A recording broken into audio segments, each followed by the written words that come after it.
No wonder Rihanna stopped making music. She exposed Jay-Z's true nature with just one joke, but only a few people understood it. A video of teenage Rihanna joking about Jay-Z went viral. In the video, 17-year-old Rihanna shared her experience auditioning for 34-year-old Jay-Z. She recalled that to help her relax, Jay-Z sang her hit song, Pon de Replay. But Jay-Z's next words made the office atmosphere turn eerie. I looked through the door with the deal sign or through this window, and we're on the 29th floor. Jay-Z claimed there were only two ways to leave. Either sign the deal and walk out the door, or refuse and be thrown out the window. Note that they were on the 29th floor at the time. According to Jay-Z, he signed Rihanna that very night and didn't let her leave the office until 3 a.m. When Rihanna first mentioned this joke, people thought it was just funny and entertaining. But since Jay-Z became embroiled in scandals, the joke has taken on a chilling tone. At the time, no one realized Rihanna might have been protecting herself. Notably, after Jay-Z founded his own company, Roc Nation, Rihanna signed with them as well. However, she only released... I had 3 victims that I've been working with, victims of the Carters, that were ready to come forward. This might help them feel a little more confident now. So this is great. Everything you see about him is an illusion. But what he loves the most is controlling youth. Fact check me. And Jaguar has more information than I do. So to anybody who discredits her is really doesn't know what's going on, because she has more information than I could even dream of having, because I'm sure, without even speaking to her about this, for 15 years, we've all believed one version of the story: Rihanna as the innocent victim, Jay-Z as the protective mentor, and Chris Brown as the villain who ruined everything. But Jaguar Wright claims the truth is the complete opposite. She says the real victim was silenced, while the real perpetrator built an empire on deception. According to her, Rihanna isn't as innocent as we've been told, she's part of the cover-up. Wright takes us back to where it all began. A 16-year-old girl from Barbados, flown to New York alone, sitting in a skyscraper at 3 a.m. with no guardian, no safety, only a powerful man who would soon control her life and everything that followed. So tell me about your audition with Jay-Z. Tell me what he said to you. A really good audition. Yes. But before I met him, I was so nervous. I was shaking literally. But the moment I walked into the office, the atmosphere was so warm and welcoming. And you had to sing a cappella for him? Yes, I had to sing. I sang Pon de Replay. I sang another ballad from the album last time. Yeah. So then what did he say to you? He said something to you. Oh yes, he said, we don't sing songs here, we sing artists. And there was this little pause, and I was nervous. But then he said, and we're interested. And there was this sudden feel of relief. But then he said something about a window and a door or something. Oh, then he said, he said it whole word. I did a lot of homework on you, this lady. He said, there are 2 ways to leave here. Either through the door with the deal sign or through this window, and we're on the 29th floor. So you was like, where's the pen? Where's the paper? I'm signing. Yeah. Listen closely to Rihanna's own words as she unknowingly exposes the truth about that night.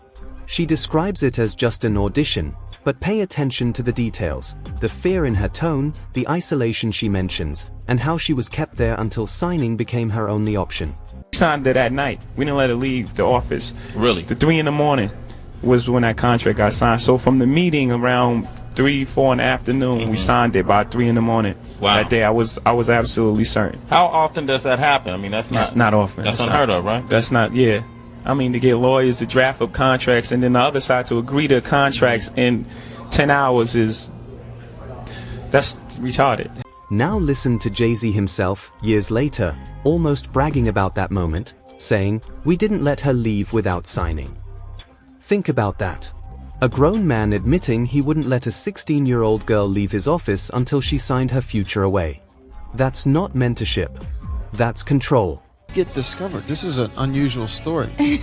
Well, first, I met a producer in Barbados who was vacationing there because his wife is from there. So he was vacationing there one time, and my friend who knows him, she wanted me to meet with him.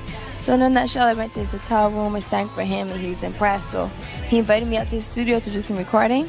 And we recorded for like a year back and forth. Then we finally put a demo together. We sent it to a few labels. And Def Jam happened to be the first label to call back. They were the most enthusiastic about everything. So we set up a meeting with Jay-Z, and I met with him, and he was very impressed by the audition. And he didn't let me leave until 3 in the morning after we signed the deal. Were you nervous meeting Jay? What? I was literally shaking in the lobby. It was the longest 12 hours of my life.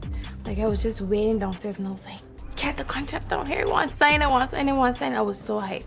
I didn't sleep for the next 3 days. And here's where the psychological damage becomes clear. Rihanna herself admitted she couldn't sleep for 3 days after that signing. 3 days. That's not the thrill of success, that's a trauma response. When your body refuses to rest, it's because it knows something deeply wrong has happened, even if your mind is trying to make sense of it. She was a kid at that time, correct? A 15-year-old girl who had been flown to the United States without parental supervision or a chaperone, brought to a grown man's office in a large corporate Manhattan building. Everybody knew when she flew in. I was there the day she got signed. Everyone was talking about it, and the 6 hours that she spent with him, and the 4 hours that she spent alone with him with no parental supervision. Her father didn't show up till the next day to come and collect the check. Well, and this isn't her life. The rumors were even beyond that, right? That Jay-Z was cheating on Beyonce with her when she was Very 17 so. Is what a lot of this came out through a publicist who later then Have had you to spoken apologize. to my friend Jonathan Hay? You should talk to Jonathan. But Jaguar Wright goes even deeper into the darkness. She claims Rihanna wasn't 16, she was only 15 when the manipulation began. A 15-year-old girl, alone in a corporate building with a powerful man who had planned the encounter for hours. For hours, that child was left with him while the entire industry looked the other way. And then the next thing you know, she was removed from that first team from Palm the Replay and replaced with all new handlers and kept sheltered in Los Angeles, where she was going out to parties and partying at 15, 16, 17 years old, hanging out at the Rainbow Room, hanging out. Yeah, like it was one of my friends who found out she was 17 when everyone thought she was 21. And he was like, yo, why do y'all got me carrying this girl around and she's it's cool. Well, but just to echo and support you, like they had to debunk that. Oh, we apologize. It wasn't real. We made it up in hopes of giving her single a boost. Yeah, they like, promised what? Jonathan a deal working at Tidal and something, and then they reneged. And then the next thing you know, he was caught in a home invasion robbery while he was working on the Drake secret baby mama story, Jeez. Sophie. He was duct taped him and his daughter, and he was pow whipped in front of his child. So, there's a lot that goes on in the backdrop. The manipulation didn't end with the contract. Jaguar claims Rihanna was quickly pushed into adult party scenes at just 15 and 16, surrounded by people who should have protected her but instead allowed her exploitation to continue. And here's where it gets even darker. Anyone in the industry who tried to speak up or remind others that she was just a kid was quietly pushed out. Even her big Grammy moment, what should have been her celebration, was overshadowed and controlled by Jay-Z. Watch the footage closely and ask yourself, is that the behavior of a proud mentor or a man making sure his investment stays obedient? Dad, I know I promised you I'm gonna give you my first Grammy, but we might have to fight for this one. She said she wanted to thank everybody for her first Grammy. Anyway, I'd like to thank Jay-Z for being a part of this record with me. She liked to thank Jigga Man for being the greatest in the world. Ella Reid, Steve Bartles, Tata, Jay Brown, Karen Kwok for finding this amazing record. Tricky, Dream for writing such a beautiful record. Thank you, I love you guys. Mom, Dad, my two brothers, Rory and Rajad. Please wrap up, okay? Barbados, I love you. We got one. Evan Rogers, Carl Sturken, Mark Jordan, Krista, and making sure I don't forget anybody. Thank you so much. This means a lot. This isn't the story of a rising star. It's the documentation of a long-running system of manipulation disguised as the music business. According to Jaguar, Rihanna didn't just experience it, she learned from it. Later, she allegedly used the same methods to silence someone who got too close to exposing the truth. But before we get there, it's important to understand that Rihanna wasn't the only one. She was part of a much bigger pattern that had been repeating for years. And the person who knows that pattern better than anyone is the woman who shared Jay-Z's home and his secrets. He's been evading, but the thing is, everyone in the backdrop knew that he was the celebrity John Doe. Everybody knew that. They knew it when I did Pierce Morgan. Is Beyonce celebrity B? I hope to God not, but she was around. And she's very... she's got enough on her plate. After everything that happened with the election and everything that's happening right now, I'm not going to dump on that woman. She got better fish to fry.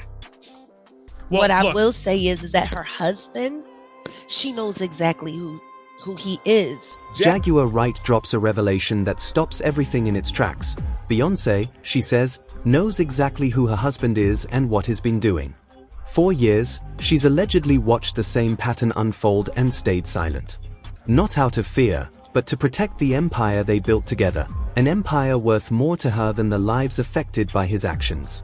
And that's the shocking contradiction. The woman praised as a symbol of female empowerment, the voice of strength and independence, may have been the closest witness to it all, yet never spoke a word. He was after Beyonce when she was before 18, correct? I mean, as we go through the timeline, they claim, oh no, I met him at 18 and then we waited till I was 19, but they knew each other when she was like 15, 16, correct? He clearly had eyes, and it's not the only one, right? There's Aaliyah as well. I was looking at these photos. There's a history but of Aaliyah, this, right? definitely. A lot of people don't realize the timeline, but after everything went bad with Robert Kelly and he had to divorce Aaliyah, Jay-Z was interested while she was still underage. And as she started spending more time in New York, he was very, very, very right there. She didn't want that. She didn't want that with him.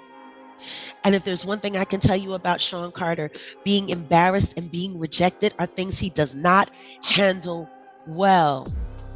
You know, a lot of people say, oh, you're crazy. He didn't do anything to Big L. Now, Jaguar Wright lays out what she calls the full pattern, saying Jay-Z didn't just target Rihanna. Before her, there was Beyonce when she was underage, and even earlier, Aaliyah as a teenager.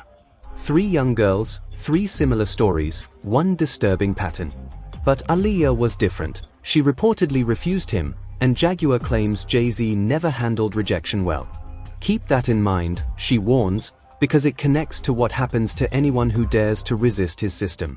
Look at the timeline. Beyonce at 15, Aaliyah at 16, Rihanna at 15. That's not coincidence, it's a repeated method. Jaguar says Jay-Z used his power in the industry to reach, control, and manipulate young artists for decades. That Jay-Z used to have transgender women on there, on the tour bus. He knows that. He knows that Jay-Z used to prefer transgender women.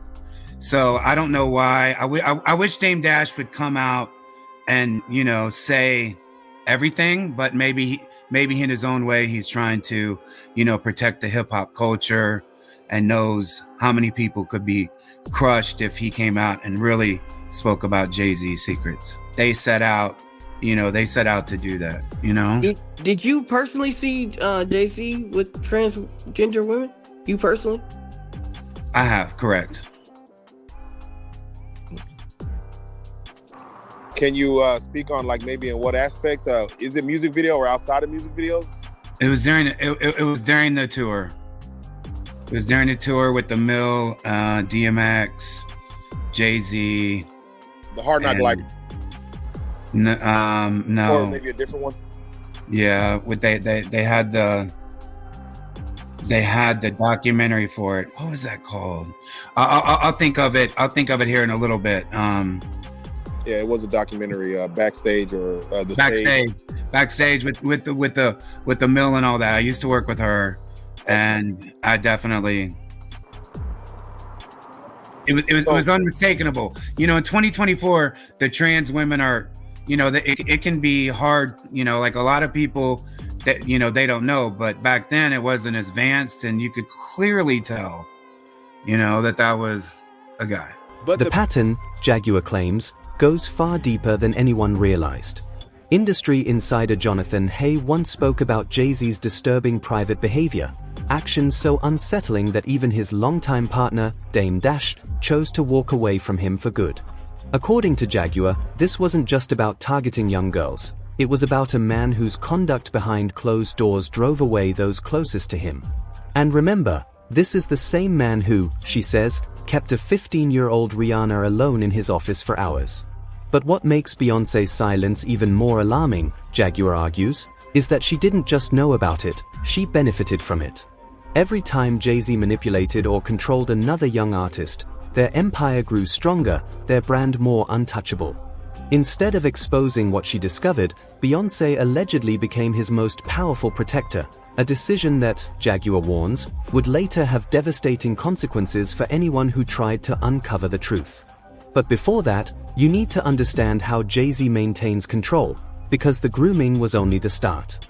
What followed was a calculated system designed to guarantee silence, obedience, and lifelong control. Speaking of PTSD, you made a comment about this. Like, this was from the Super Bowl appearance more recently. This bothered you, seeing her put the Rockefellers logo out there. If you what was go your back insight to that? and watch, it was almost as if she didn't want to put her hands up, and then she looked over where Jay-Z's box was, and then you just see her hand. She look at her. She's looking at his box. She didn't want to do it. She didn't even want to do that gig. But the hold, especially the financial hold with the companies and all of the money and all of the strings that he pulled to. He treats these women like shell corporations. Is that why this happened? Do you have any insight on this infamous elevator video where Solange was seen just unloading on him? Beyonce's there as well. What I will say is, right there, that's the moment when he told her to back up and called her Tito Jackson. Respect there was, and love to Tito Jackson, who we just lost recently. I know. Tito could never get a break, and he's the nicest guy. But here, yeah, Jay-Z trying to mimic, she's not worthy, she's nobody, is what he's trying to do. Pretty much, is what he pretty much said to her. But the thing is there was infidelity that was happening that night. Both of them got caught doing things they weren't supposed to do. I believe there might have been some DV that happened. And people who know Mr. Carter knows he doesn't have a problem with putting his hands on his wife. Plenty of people know that to be true. Solange is different. Allegedly. Solange is different. She's old school Southern, and she loves her big sister, even when her big sister makes mistakes. She stood up for her sister. The most interesting thing about that, though, can we look at that one more time, Andy? They come in, and all of this, and then look, it almost looks like he's going to defend himself, but instead he prostrates himself, right? He lets Solange go nuts, and then he sits there and acts. He knows that camera's there. He knows where all the cameras are in that place. There's another footage, and I'll get it and I'll send it to you, of him with another woman approaching him aggressively, or it seemed like aggressively, and he scared the crap out of her. Matter of fact, there's at least 5 different shows over the course of the past 15 years where he has physically attacked women that came into his space that he didn't want anywhere near him. So I find it funny that in all those other instances, he had no problem with putting his hands on a woman to so-called defend himself. But when he's getting killed alive with cameras there, all of a sudden now he's meek and mild. I think that was a setup. I think he did that specifically to handle up on Solange.